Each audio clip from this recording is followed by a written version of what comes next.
WBCAP college admission 2026 centralise college অ্যাডমিশনের জন্য তোমরা যারা ফর্ম ফিল আপ করেছো তোমাদের প্রত্যেকের জন্য আজকের এই ভিডিওটি ভীষণ গুরুত্বপূর্ণ হতে চলেছে।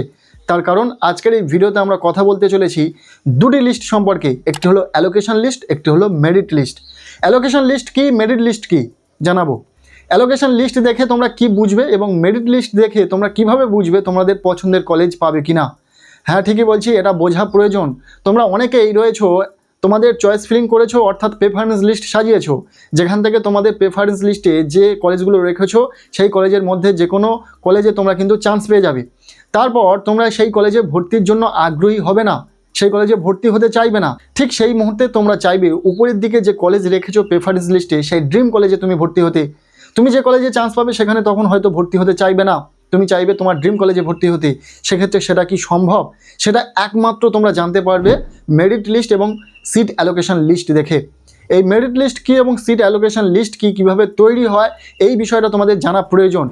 যেমনটা তোমাদের বলে আসছি, WBCAPর আন্ডারে লক্ষ ছাত্রছাত্রীরা ফর্ম ফিল আপ করছে। এই মুহূর্তে তোমরা জেনে থাকবে 2026 সালে দাঁড়িয়ে সেখান থেকে হাজার ছাত্রছাত্রীরা কিন্তু তাদের সঠিক নাম্বার পার্সেন্টেজ থাকা সত্ত্বেও তাদের পছন্দের কলেজ পাবে না, তাদের ড্রিম কলেজ পাবে না। সেই ভুলটি যাতে তোমার সাথে না হয় তোমরা অবশ্যই এই ভিডিওটি শেষ পর্যন্ত দেখো। একদম শুরুতেই আসি, সেন্ট্রালাইজ অ্যাডমিশন পোর্টালে কলেজ ভর্তির ক্ষেত্রে মেরিট লিস্ট এবং অ্যালোকেশন লিস্ট দুটো আলাদা কেন, দুটোতে কি রয়েছে, দুটো লিস্ট কিভাবে তৈরি হয়। First of all merit list তোমরা জেনে থাকবে, মেরিট লিস্ট নিয়ে আমরা ভিডিও করেছি, কারা এই মেরিট লিস্টে স্থান পায়, মেরিট লিস্ট কীভাবে তৈরি করা হয় সেই নিয়ে বলেছি।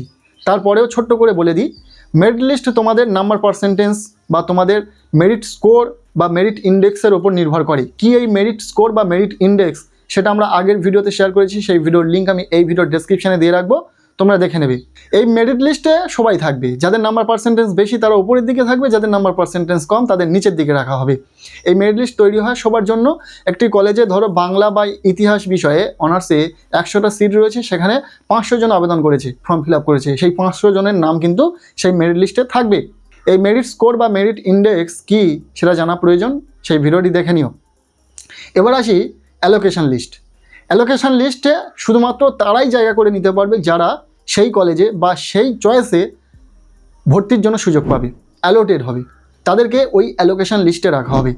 ধরো একটি কলেজে পলিটিক্যাল সায়েন্সে 100টি সিট রয়েছে, সেখানে 500 জন আবেদন করেছে, তবে সেখানে 500 জনের নাম থাকবে না, সেই 100 জনের নাম থাকবে প্রথম 100 জন যারা ওই কলেজে ভর্তির জন্য আবেদন করেছিল।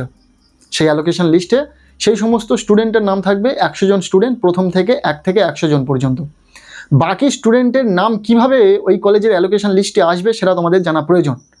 100 জন স্টুডেন্টের নাম কিন্তু ওই অ্যালোকেশন লিস্টে থাকবে এবং 100 জন ওই কলেজে ভর্তির সুযোগ পেয়ে যাবে ওই সাবজেক্টে।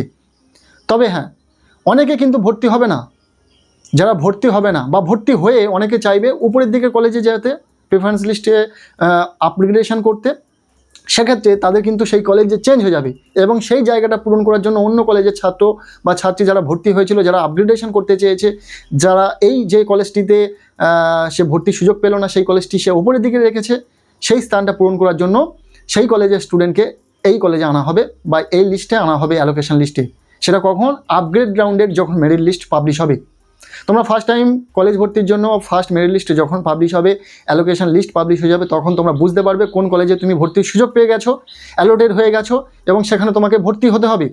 এবং আপগ্রেড রাউন্ডে তুমি যদি চাও উপরের দিকের কোনো কলেজ পেতে, সেক্ষেত্রে তোমরা যখন ভর্তি হবে তখন তোমাদের আপগ্রেডেশন বলে একটি অপশান পেয়ে যাবে। ভর্তি যখন পেমেন্ট করবে সেই সময় আপগ্রেডেশনে যে ইয়েস করে তোমাদেরকে কিন্তু ভর্তি হতে হবে এবং যখনই ভর্তি হয়ে যাবে তোমরা অপেক্ষা করে যখন আপগ্রেড রাউন্ডের মেরিট লিস্ট পাবলিশ হয়ে যাবে ঠিক তখনই কিন্তু তোমরা দেখতে পাবে তোমাদের হয়তো হায়ার প্রেফারেন্স তুমি পেয়ে গেছো।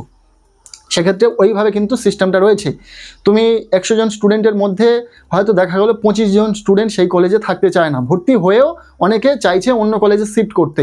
তখন সেই শূন্যস্থানটা পূরণ করার জন্য তখন অন্য স্টুডেন্ট যারা অন্য কলেজে ভর্তি হয়েছিল এবং সেই কলেজটিকে তারা ড্রিম কলেজ হিসাবে রেখেছে, সেই কলেজে সে ভর্তি হতে চেয়েছে, তখন তাকে কিন্তু ওই কলেজে ভর্তি হওয়ানোর জন্য আপগ্রেড রাউন্ডে চেষ্টা করা হবে। যদি তাদের নাম্বার পার্সেন্টেজ ঠিকঠাক থাকে তাহলে কিন্তু সেই কলেজে তারা ভর্তি হয়ে যাবে। এটা নির্ভর করবে তোমার মেরিট লিস্টের ওপর। তুমি মেরিট লিস্ট দেখে বুঝে নিতে পারবে কতজন স্টুডেন্ট সেখানে ভর্তি হয়েছে এবং যে স্টুডেন্ট ভর্তি হয়েছে তাদের নাম্বার পার্সেন্টেজ কী রয়েছে, যারা ভর্তির সুযোগ পেয়েছে তাদের নাম্বার পার্সেন্টেজ কী রয়েছে এবং তোমার নাম্বার পার্সেন্টেজ কী রয়েছে।